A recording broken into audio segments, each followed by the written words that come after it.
I am Tumwesigye Wilberforce, and I'm the Chief Executive Officer of Bwindi Mgahinga Conservation Trust.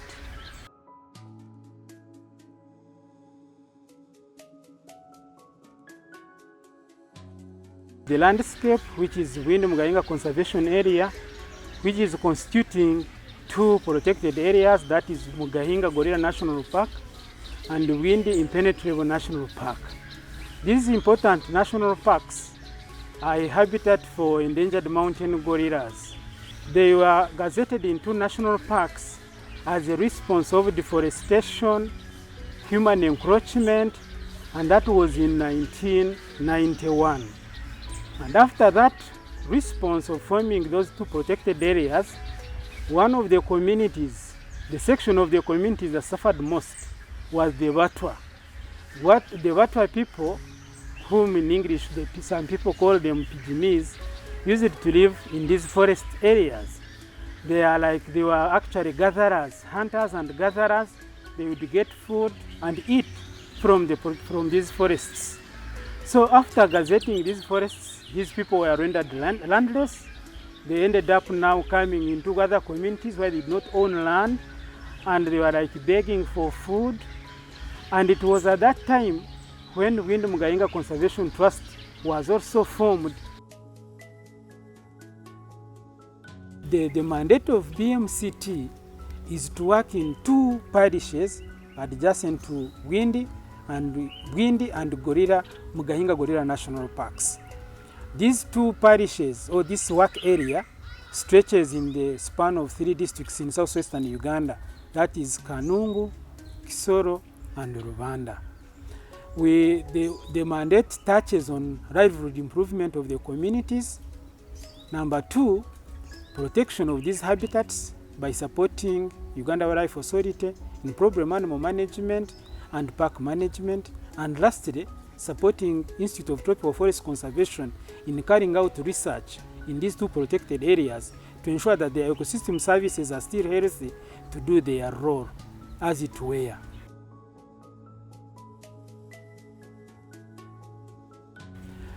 However, in this regard, I've been much also motivated by doing intervention that help the Batwa people to attain self-esteem, improve their livelihoods, and be integrated to other communities, given that they were marginalized when they were actually evicted from the protected areas because they could no longer stay in those areas.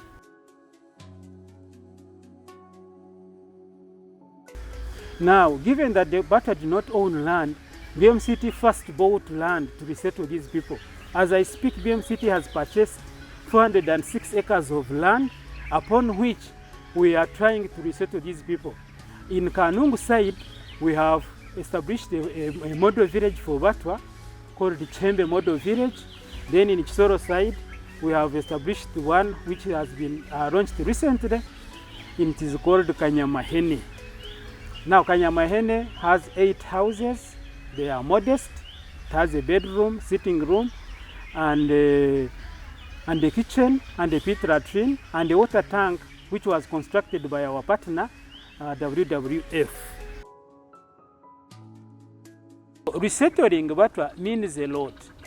It's an impact that may not be very well explained, because when somebody doesn't have where to sleep or stay, and now he happens to get a home, it speaks a million answers to that person.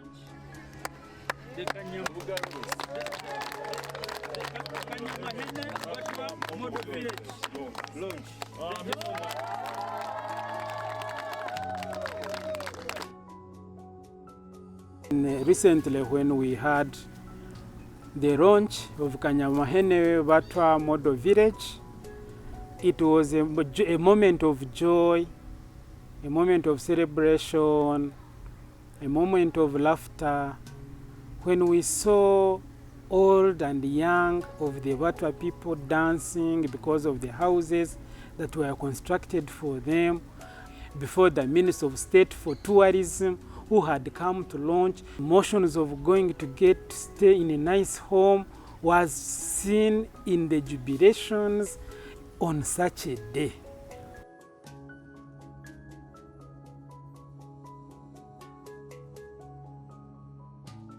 The Batwa people are also being helped to plant agricultural crops, which from where they can get food. We provide for them seed of potatoes, maize, beans, green vegetables, which they can plant around their homestead so that they are able to feed healthy. We have also gone ahead, for example, to put some of the young people into school. We have a scholarship scheme that is helping people to go in primary school. We have even helped the others to go in secondary school, even up to tertiary level, and some actually doing vocational studies.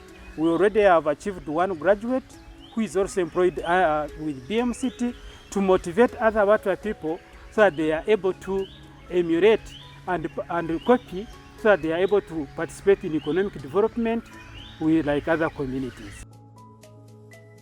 We have also trained them in making crafts. They're actually doing crafts of small mountain gorillas, stools, some sticks for old people. All those crafts, they are all well designed and made by Batwa people, especially the youth. And these ones, when the tourists come, they are sold and then it improves on their livelihoods. These Batwa people are being now supported to do beekeeping with funding from Tornado and Bees for Development UK. We are able now to support the Batwa people because they used to go and hunt for honey in the protected area where they can now not go. So now we are training them to have the alternative form where they can have honey from their own beehives and they go and harvest it at their free will.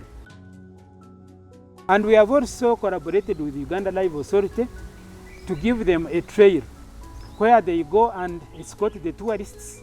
They share their traditional experiences, cultural experiences, entertain the tourists, and in so doing, they earn some income.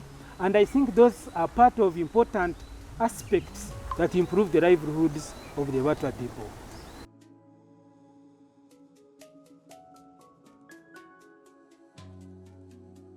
Let me take this opportunity to thank the Global Environmental Facility, GEF, who provided the initial endowment of $4.3 million, from which we've been getting resources that have been supporting the activities and interventions of BMCT. Since we've been discussing about Batwa, I need to emphasize that the numbers of Batwa are high.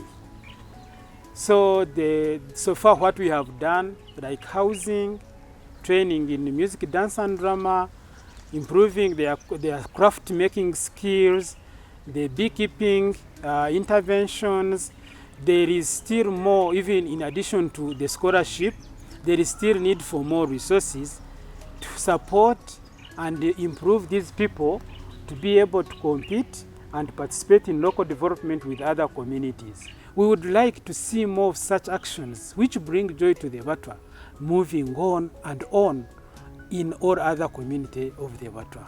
So this is a call now to international donors, good actors who are willing to support this marginalized group of people to appreciate conservation and be able to be brought at the same level with other community members for their development needs. I thank you very much.